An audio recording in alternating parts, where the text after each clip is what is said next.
Pastor Ed here with our weekly devotion.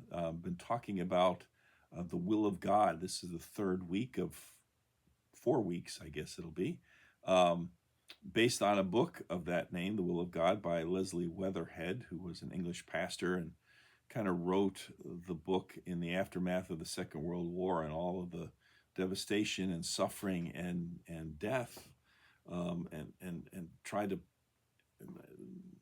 including, of course, the Holocaust, and how do you put that all into some sort of perspective, and how do you understand the will of God given such terrible things that happen? Um, we talked 2 weeks ago about God's intentional will, what God really wanted for us and for the world. The creation, according to Genesis, everything that was made was very good. But then there were circumstances, and human sinfulness introduced circumstances that God responds to. It's not what God wanted, it's not what God willed to happen, but God responded. I told the story of our daughter Kristen studying over in Europe, in England, but getting sick on a class trip to Prague, and you drop everything and you go to help your child. We didn't want her to get sick, but we responded to her being sick. And so Weatherhead would say that that's what God does. Today, I'm recording it in the evening, we're going to talk about God's ultimate will. So there's his intentional will, circumstantial will, but what is God's ultimate will? The following story is told about Earl Weaver, the former manager of Major League Baseball's Baltimore Orioles. And it seems that Weaver had this long-standing team rule that no one could steal a base unless he, that is Weaver, had given the steal sign. Well, this upset some years ago Reggie Jackson, one of his star players. Jackson was this veteran player who had a bit of an ego, if you remember him, and felt that he knew the pitchers and catchers in the league well enough that he could judge who he could and could not steal off of. So one game he decided to test his manager's rule and steal without Weaver's sign. And he got a good jump off the pitcher. He easily beat the throw to second base, and as he shook the dirt off his uniform, he smiled with delight, Jackson that is, feeling that he had justified himself and proven to his manager that he knew what he was doing. But unfortunately, the following batters in the order were not able to advance him beyond second base, and so Jackson ended up being stranded there, and the Orioles did not score any runs that inning. Well, when Jackson returned to the dugout, Weaver pulled him aside and explained why he hadn't given him the steal sign. And the first reason was that the very next batter was Lee May, the team's best power hitter and RBI man other than Jackson. And when Jackson stole second, first base was now left open, so the other team simply walked May intentionally, effectively taking the bat out of his hands, so to speak.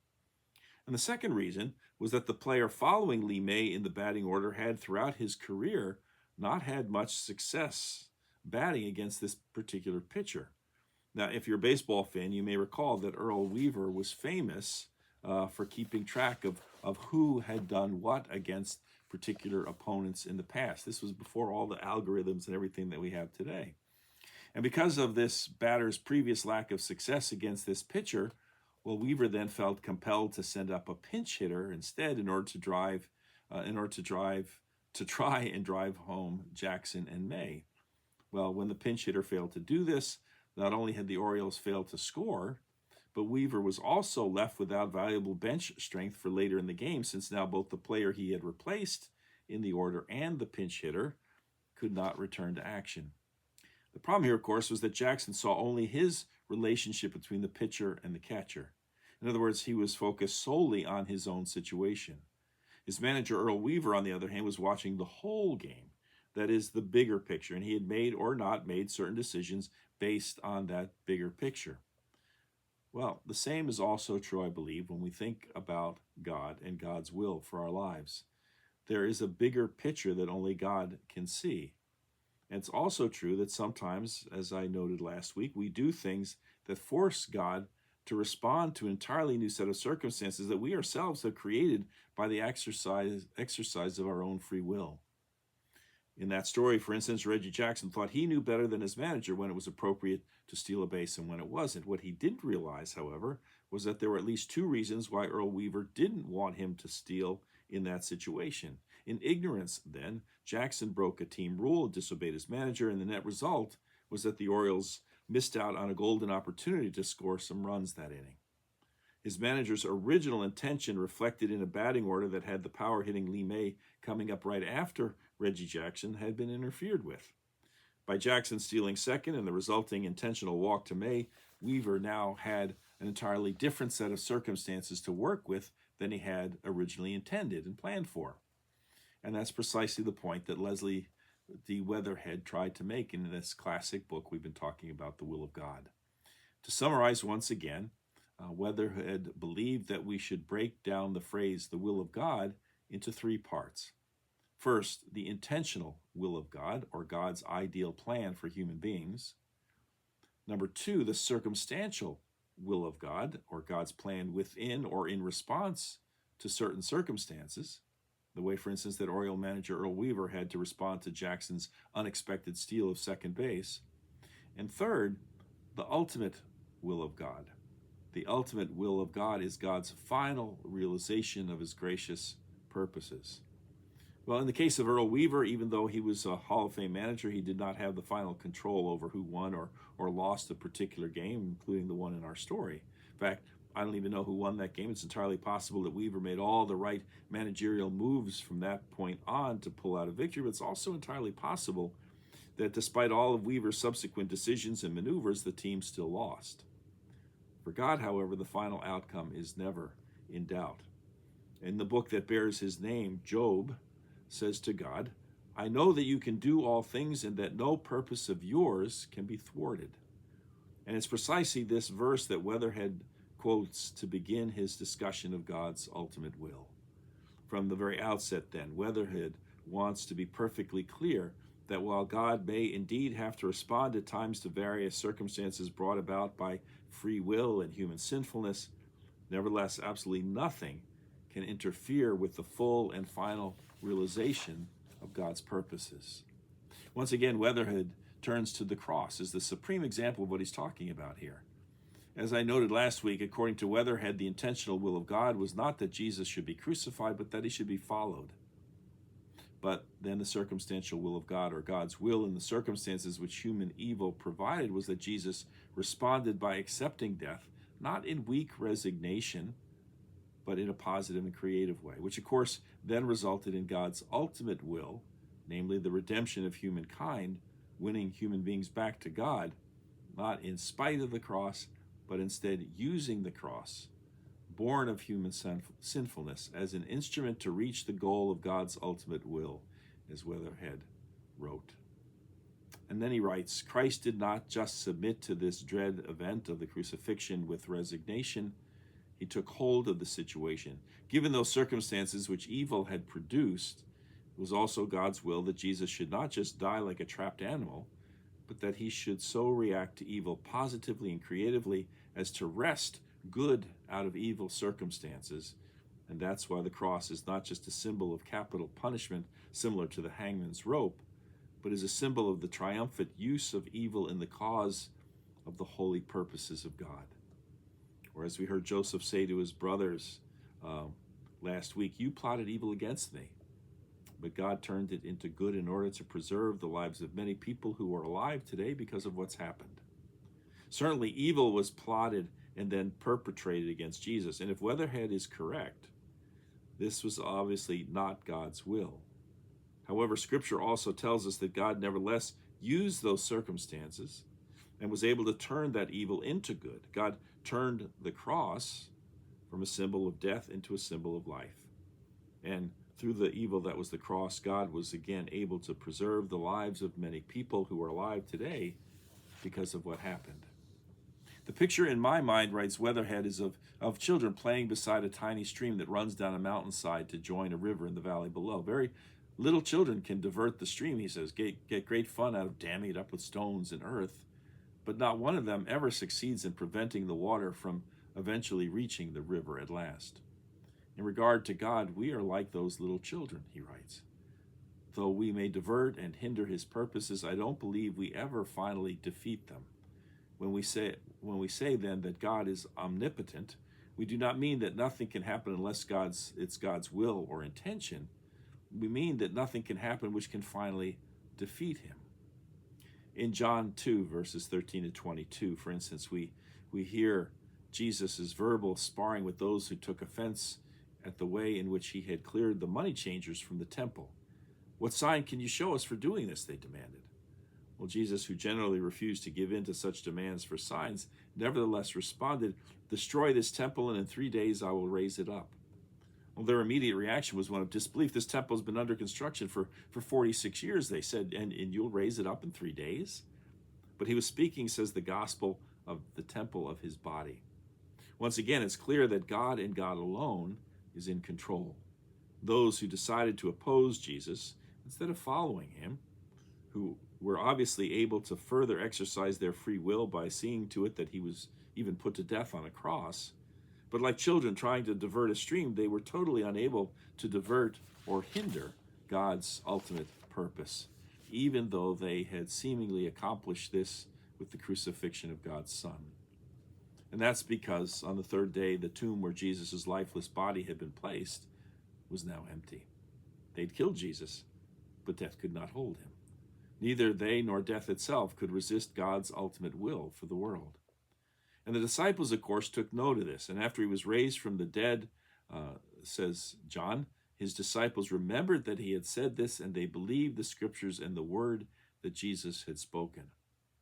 Paul put it this way in Romans 8, "We know that all things work together for good for those who love God, who are called according to his purpose." In other words, no matter what happens in the end, God's ultimate will cannot be thwarted or resisted. But then Paul goes on to seemingly talk about predestination and such, which would appear to contradict everything we've been talking about up until now. "For those whom he foreknew," writes Paul, "he also predestined to be conformed to the image of his Son, in order that he might be the firstborn within a large family. And those whom he predestined, he also called, and those whom he called, he also justified, and those whom he justified, he also glorified." So which is it then? Free will or predestination? Is God simply in control or controlling? The story is told of a group of theologians who were once discussing this tension between predestination and free will. And things became so heated, in fact, that the group broke into two opposing factions. But one man, not knowing which side to join, stood for a moment trying to decide. And at last, he joined the predestination group. "Who sent you here?" they asked. "Well, no one sent me," he replied. "I came of my own free will." "Free will," they exclaimed. "You can't join us. You belong to the other group." So he followed their orders. He went to the other side of the room, and there someone asked him, So when did you decide to join us?" And the man replied, "Well, I didn't really decide. I was sent here." "Sent here," they shouted. "You can't join us unless you've decided of your own free will." The problem, of course, is that these two groups believed that it had to be either one way or the other. Either everything is under God's control or it isn't. But Paul is not saying here that God is a micromanager and that we're simply his puppets acting out a prearranged script. Nor is he saying that our free will can circumvent God's ultimate purposes and sovereignty either. Rather, the point that Paul's trying to make here is that the only thing we can depend on in this life is God's initiative and grace, not our own efforts or response. To say that God foreknew, predestined, called, justified, and glorified is simply to say that it all depends on God, not us. And that, again, nothing can ultimately resist or thwart God's gracious will for our lives. A.W. Tozer once attempted to reconcile the seemingly contradictory ideas of free will and predestination, or human freedom and God's sovereignty, with the following illustration. An ocean liner leaves New York City bound for Liverpool, England, he writes. Its destination is determined by proper authorities. Nothing can change it. This, then, is at least a faint picture of predestination of God's sovereignty, he notes. But on board the liner, there are scores of passengers. They're not in chains, nor are their activities while on the ship predetermined for them by someone else. That is, they're completely free to move about as they will. They can eat, sleep, play, lounge about on the deck, read, talk as they please. But all the while, the great liner is carrying them steadily onward toward a predetermined port, which, by the way, they've already accepted as their final destination. Both freedom and sovereignty are here, writes Tozer, and they do not contradict. Well, so it is, I believe, with man's freedom and the sovereignty of God. The mighty liner of God's sovereign design keeps its steady course over the sea of history. And Weatherhead then closes this chapter on God's ultimate will with the poignant example of a young woman widowed in an accident. Her husband has been killed, and she's now left alone to raise her two young children by herself. How can God ever bring about his ultimate will, she wonders. God's intentional will was clearly that she have a husband, a happy home and family, but now all that has seemingly been lost and destroyed. There's no easy or simple answer to such circumstances, concedes Weatherhead. But what he offers in response is simply this: on Good Friday, 11 men in the deepest gloom felt like you. They said in their hearts, we trusted him, we followed him. It was his will to establish his kingdom. He told us so, and evil has been allowed to take him away from us. It's the end of everything. But they were wrong, writes Weatherhead, weren't they? It was only the end of their mistake and the beginning of the most wonderful use of evil which God has ever effected. And if you give way to despair, you are wrong too. And one day, like them, you'll find out how wrong you are and be sadder at your despair than at your loss.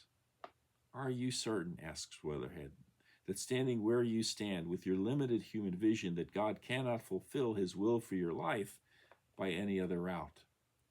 Big words these, Weatherhead continues, but underneath them is the conviction of all the saints and the supreme evidence of the crucified that God is a Father, that the ultimate meaning of the whole universe is love, and that God will never fail with one of his family unless that one opposes him forever. Evil can do terrible things to us. The more I read and think, he observes, the more I believe in a devil. God lets the devil have a long rope these days, said a friend of mine to his mother. Yes, said the old lady, but God keeps hold of the end of it himself. Trust God, he concludes. Rest in the assurance of God. He who began this strange adventure we call human life will also control the end. I am the Alpha and the Omega, the beginning and the end, the first and the last. Lyndon Johnson, who, of course, was president of the United States during the 1960s, was quite famous apparently for his love of speed. And once evangelist Billy Graham and his wife Ruth were invited to the president's farmhouse down in Texas. The farmhouse was located by the side of a river amidst lush green surroundings. While dinner was getting ready, the president took the Grahams for a car ride around his farm. And like many farms, this was one that only had dirt roads. And LBJ took his car, a convertible, by the way, and started speeding up and down these dirt roads on his farm, sometimes even hitting the branches of trees as he sped past. Well, suddenly he took the car towards the riverbed, and without any warning at all, he turned right into the river.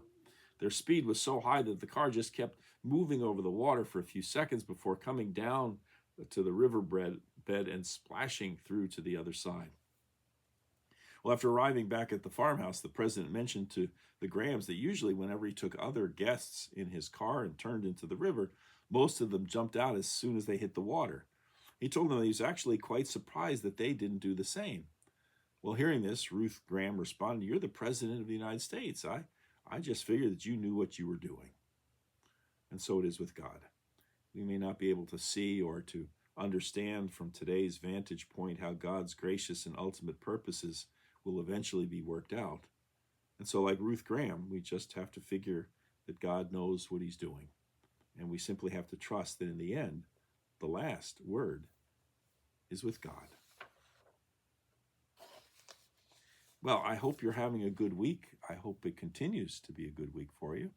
And as always, invite you to join us on Sunday morning for church. The summertime now, where services are at 9:30, but as always, we stream them, and you could watch them live or the service live, or catch it sometime during the following week. Either way, hope you can join us and look forward to seeing you there. Take care. Have a great day and week. Bye-bye.